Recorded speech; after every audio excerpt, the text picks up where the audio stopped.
उसमें आज हम वेरी इंटरेस्टिंग टॉपिक को डिस्कस करने जा रहे हैं। जिस टॉपिक में हम आपको बताएंगे, हम पहले बता चुके हैं आप लोगों को कि हमें एक नोड को अगर लिंक लिस्ट में ऐड करना है, सिंगल लिंक लिस्ट में, तो कैसे करेंगे। तो हम दो टॉपिक को डिस्कस कर चुके हैं। ऐड फ्रंट यानी कि पहला नोड हमें ऐड करना हो स्टार्टिंग में, और दूसरा हम डिस्कस कर चुके हैं ऐड लास्ट यानी कि हमें लास्ट में अगर एक नोड को इंसर्ट करना है। तो अब हम थर्ड पॉइंट की बात करें तो हमारा थर्ड पॉइंट आज का है कि हमारे पास एक स्पेसिफिक लोकेशन है, उसके बिफोर और आफ्टर में हमें नोड ऐड करना है। तो किस प्रकार से वर्क करेंगे। तो सबसे पहले हम एक चीज़ को समझ लेते हैं कि हमारे पास कोई पहले से एक लिंक लिस्ट है जिसमें नंबर ऑफ नोड्स हैं हमारे पास। अब हम पहले इन पॉइंटों को समझ लेते हैं कि हमारे पास यहाँ पे नंबर ऑफ नोड्स अवेलेबल हैं। सपोज दैट 2 हैं, 4 है, यानी कि आप यहाँ से देख सकते हैं कि नंबर ऑफ नोड्स जो हमारे पास हैं 2 है, 4 है, 5 है, 8 है, और हम एक दूसरे से कनेक्टेड हैं। तो हम इस तरीके से यहाँ पे एक रिप्रेजेंटेशन को दे रहे हैं, और जो लास्ट का नोड है उसका एड्रेस बार जो है वो ब्लैंक है हमारा, क्योंकि अभी हमारे पास इसके आगे कुछ है नहीं, तो हम यहाँ पे इसको ब्लैंक रखते हैं। अब बात आती है कि अगर सपोज दैट हमें 5 के बाद या पहले यहाँ पे 5 जो है इसके बिफोर या आफ्टर हमें जब कोई नोड इंसर्ट करना है तो हमारे लिए क्या क्वेरी होगी। तो फर्स्ट ऑफ थिंग हम यहाँ पे क्या करते हैं कि हम सबसे पहले इस पॉइंट को समझते हैं। तो इस पॉइंट को समझते हुए हमें एक जो पॉइंट हम पहले डिस्कस कर चुके हैं वो हमारे पास कुछ मेथड थे, उन मेथड को डिस्कस कर लेते हैं यहाँ पे। तो हमारे पास जो मेथड थे उसमें हमारा सबसे पहले था कि हम नोड को डिक्लेयर किस प्रकार से करेंगे। तो हमने यहाँ पे एक फंक्शन लिख रखा है, और दूसरा पॉइंट है कि हम यहाँ पे मेमोरी में कैसे एलोकेट करेंगे। तो उसके लिए हमने एक फंक्शन लिख रखा है जिसका हमने नाम यहाँ पे वी दे रखा है। हमारा ए है डिक्लेरेशन और वी है हमारा इसका मेमोरी में एलोकेशन। और थर्ड पार्ट जो बनता है कि अगर हमारा नोड लिंक लिस्ट खाली है तो स्टार्टिंग में नल है तो रिटर्न 1 करेगा, तो ये खाली है, और अन्यथा ये रिटर्न करेगा 0। अगर हम यहाँ पे फिर देखे थे कि हमने फर्स्ट नोड कैसे इंसर्ट किया था, फिर हमने देखा था ऐड लास्ट नोड हमने कैसे इंसर्ट किया है। अब हम बात करते हैं एक स्पेसिफिक लोकेशन के बाद में नोड को हमें कैसे ऐड करना है। तो फर्स्ट ऑफ ऑल जो हमारे पास थिंग बचती है वो हमारे लिए ये थिंग बचती है कि हमें किस प्रकार से नोड को इंसर्ट करना है। तो अब हम यहाँ पे जो बात करने वाले हैं कि हमें सबसे पहले जब भी एक तो मेथड बनाना है, तो मेथड का नाम हम बना देते हैं void ऐड आफ्टर के नाम से हमने एक बना दिया मेथड, यानी कि हम लास्ट में ऐड करने वाले हैं। अब हम जो यहाँ पे नोड एक क्रिएट करने वाले हैं उस नोड का नाम दे देते हैं struct node p, और इसको जब हमें मेमोरी एलोकेट करना है तो हम ऑलरेडी जो डिस्कस कर चुके हैं एक मेथड जिसका नाम है हमारा क्रिएट नोड, तो मेमोरी एलोकेट करने के लिए ये है, तो हम इसको यूज कर लेते हैं। तो हम यहाँ पे यूज कर ले रहे हैं क्रिएट नोड एक हमने यहाँ पे डिस्कस कर लिया। अब last of one is thing जो हमारे पास बचती है कि हमें क्या करना है कि हमें ये बार बार नोड को वहाँ तक पहुँचाना है। तो हमें एक नोड और क्रिएट करना है, क्योंकि ये हमारा नोड क्या करेगा कि हमें ये लास्ट तक लेकर जाएगा कि हम कहाँ तक जाना है। तो हमें स्टार्टिंग से जाना होता है, तो हम यहाँ पे क्या करते हैं एक स्ट्रक्ट ले लेते हैं, स्ट्रक्ट नोड, और जो हम यहाँ से ले रहे हैं टेम्प, और जिसमें हम इनिशियलाइज कर दे रहे हैं स्टार्ट को हमने कर दिया।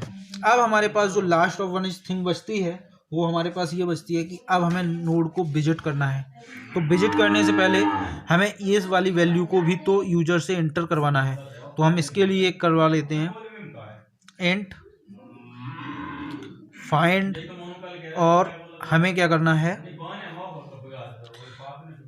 प्रिंट ऑफ करवा लेते हैं। और प्रिंट ऑफ करवा के हम एक मेथड दे देते हैं कि एंटर द फाइंड वैल्यू हमने एक ले ली। और फिर हमने एक स्कैनफ मेथड में यानी कि सी लैंग्वेज का है कोड, तो यहाँ पे हमने फाइंड वैल्यू में वो वैल्यू इनिशियलाइज करवा ली जो हमें जिसके बाद नोड इंसर्ट करना है। अब लास्ट ऑफ वन थिंग बचती है कि जो हमें डेटा इंसर्ट करना है उसको भी हम यहाँ से पहले इनिशियलाइज करवा लें। तो पी के अंदर जो हम यहाँ पे डिक्लेयर किए थे वो हमारा एक मेथड था स्ट्रक्ट नोड, तो उसमें इंट डाटा था, तो डेटा में हमें वैल्यू को इनिशियलाइज करवाना है पहले। तो inter data for inserting,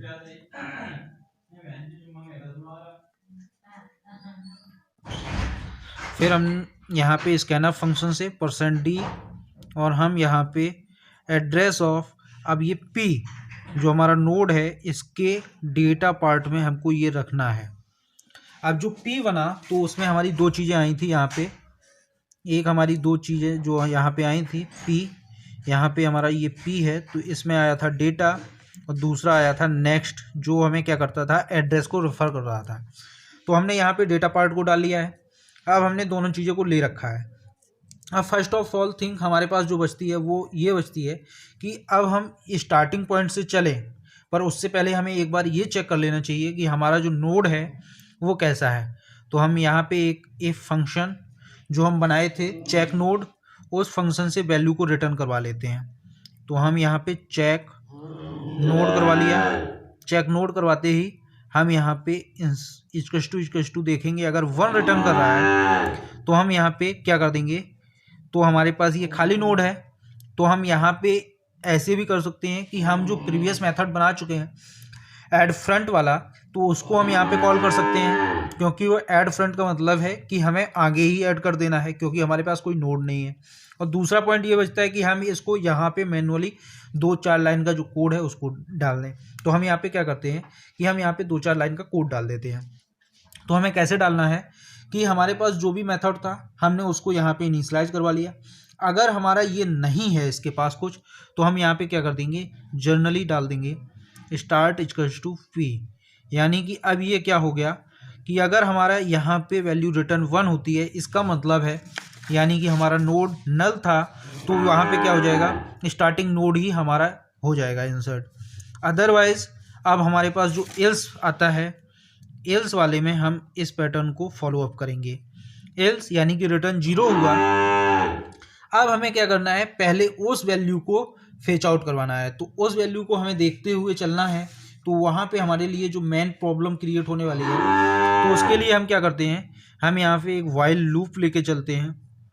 loop लगाया और इसके अंदर हम क्या करेंगे, टेम्प जो हमने लिया है टेम्प, इस टेम्प को नॉट इक्वल टू कर देंगे हम क्या, ये हमारा जब तक चलना चाहिए जब तक नल ना मिल जाए। जैसे ही नल मिले वैसे ही हमारा लूप होना चाहिए ब्रेक। तो अब इसके बाद की जो कहानी है उसको थोड़ा सा समझ लेते हैं।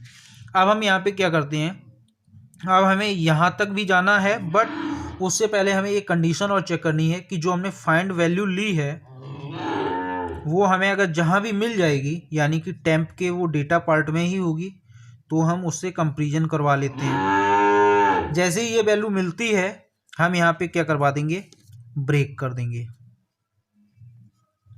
इस चीज़ को हमने ब्रेकआउट किया। अगर हमारे यहाँ पे ये वैल्यू नहीं मिलती है तो हम एल्स पार्ट में जाएंगे। अब एल्स पार्ट में हमें क्या करना है, एल्स पार्ट हमारा वो पार्ट होगा जिसमें हम प्लस प्लस वाला काम करते थे, यानी कि यहाँ पे हमें इस तरीके से कुछ देना है। पेन नहीं चल रहा है, थोड़ा सा डिस्टरबेंस। टेम्प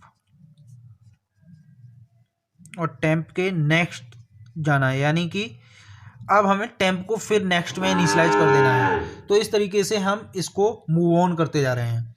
अब हमने यहाँ पे इसको मूव ऑन किया, ये इल्स पार्ट ऑफ हुआ। अब हमने लूप ऑफ किया।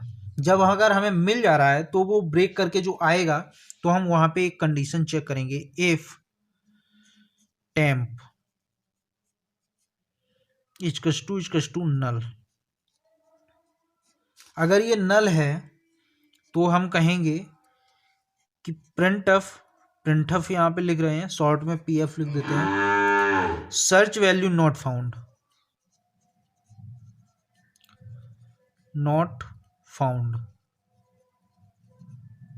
तो अभी हमारा ये हो गया कि अगर नहीं है तो एल्स पार्ट में जाएंगे। तो एल्स पार्ट हमें क्या बोल रहा है कि हम टेम्प के नेक्स्ट, टेम्प का नेक्स्ट हम किसके साथ में इनिशियलाइज करने वाले हैं, इस पॉइंट को और समझ लिया जाए। अभी हम क्या करने वाले हैं, टेम्प का नेक्स्ट की बात कर रहे हैं। टेम्प का नेक्स्ट मतलब हमारे पास यहाँ पे 2 पॉइंट बचते हैं कि जो टेम्प है वो वैल्यू हमें इंसर्ट करवानी, यानी कि जो हमें वैल्यू इंसर्ट करवानी है अब उसके प्रोसीजर पे फोकस किया जाएगा। तो अभी हम क्या करते हैं कि टेम्प के नेक्स्ट और यहाँ पे हमारे पास जो पी का नेक्स्ट है, इन 2 पॉइंटों पे डिस्कशन होना है। तो पी का जो नेक्स्ट है उसमें हमें क्या डालना है, टेम्प डाल दो।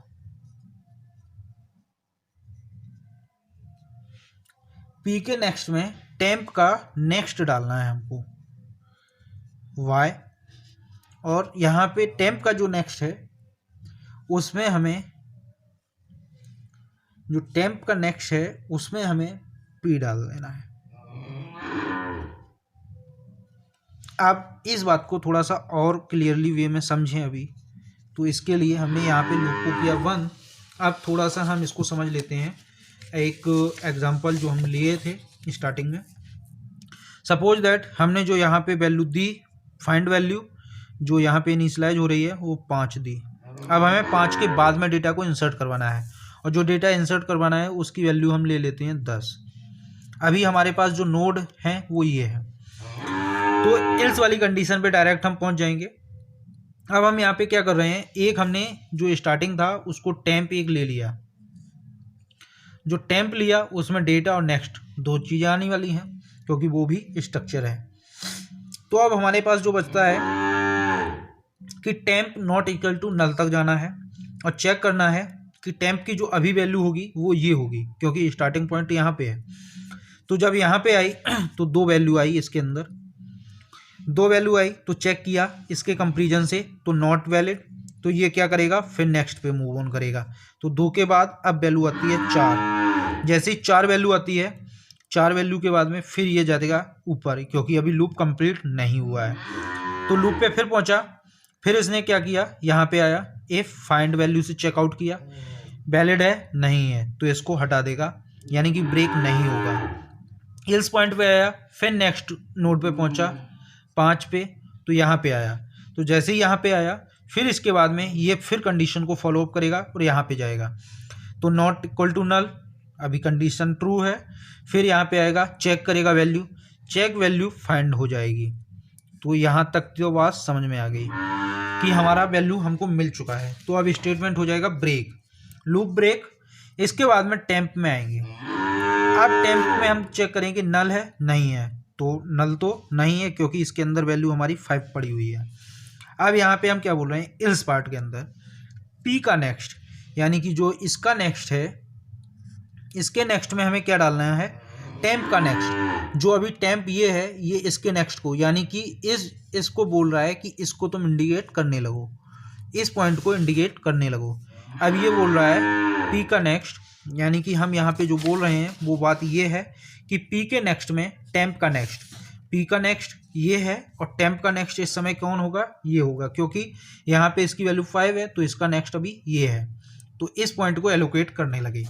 अब क्या बोल रहा है फिर टेम्प के नेक्स्ट में, अभी जो हमारा टेम्प है वो ये वाला है वेरिएबल, तो टेम्प के नेक्स्ट में हमारा क्या बोल रहा है कि पी को एलोकेट करने लगे, यानी कि इसको ब्रेकआउट कर दे और ये वाला यहाँ से फंक्शन इसको ज्वाइंट अप कर ले। तो इस तरीके से हमारा नोड एक इंसर्ट हो जाता है।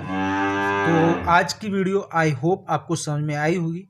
अगर आपको समझ में आती है तो आप अपने दोस्तों के साथ शेयर कर सकते हैं और हमारे चैनल को सब्सक्राइब कर सकते हैं। Thank you for watching this videos. ऐसे ही इंटरेस्टिंग वीडियोस और टॉपिक को डिस्कस करते रहेंगे आगे।